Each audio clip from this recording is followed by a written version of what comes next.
Salut Gauthier. Salut Nico. De retour sur Radio Blog NHL où on se retrouve pour le début des deuxièmes phases, on peut dire, de ces championnats du monde. Oui, avec les 4 premiers matchs donc, de la phase suivante qui se sont déroulés aujourd'hui. Voilà, alors les 4 matchs. On commence avec le groupe E où la Suède jouait contre le Danemark. Ouais. Et les Suédois se sont imposés sur un score de 5-2. Ouais, donc durant ce match, il n'y a pas de réelle performance au niveau individuel, mais les Suédois qui sont toujours invaincus dans cette compétition, il faut le noter. Oui, ensuite le deuxième match de ce groupe E, il opposait la Suisse à la Finlande. Et les Finlandais qui se sont imposés sur le score de 2-0. Oui, et là, blanchissage, il faut noter que c'est le blanchissage du jeune Kari Lehtonen, le jeune gardien des Atlanta Thrashers qui effectuait son premier match pendant le championnat du monde. Et belle performance puisqu'il a effectué ce blanchissage. Donc ensuite du côté du groupe F. Côté du groupe F, la République tchèque contre l'Allemagne.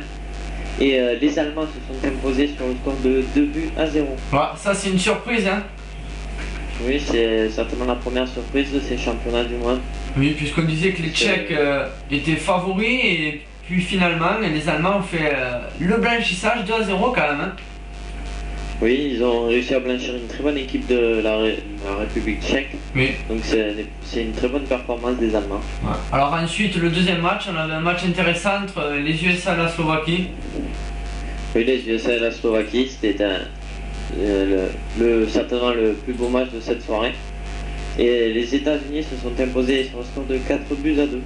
Oui, et durant ce match, il faut noter la performance de Phil Kessel, le joueur de Boston, si je ne me trompe pas, qui a effectué 2 passes et un but.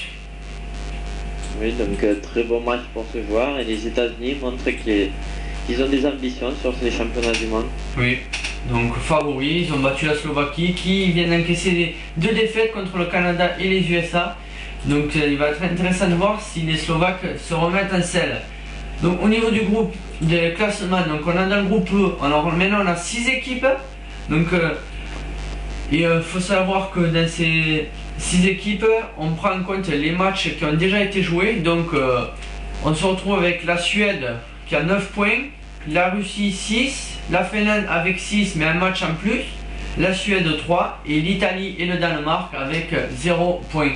Du côté du groupe F, on a la République tchèque, le Canada et les USA avec 6 points, sauf que les USA et la République tchèque ont un match en plus. Ensuite on a la Slovaquie et l'Allemagne avec 3 points et seule la Biélorussie a 0 points mais elle n'a pas encore effectué de nouveaux matchs. Donc il est intéressant de voir ce qu'il faut faire. Donc les matchs de demain.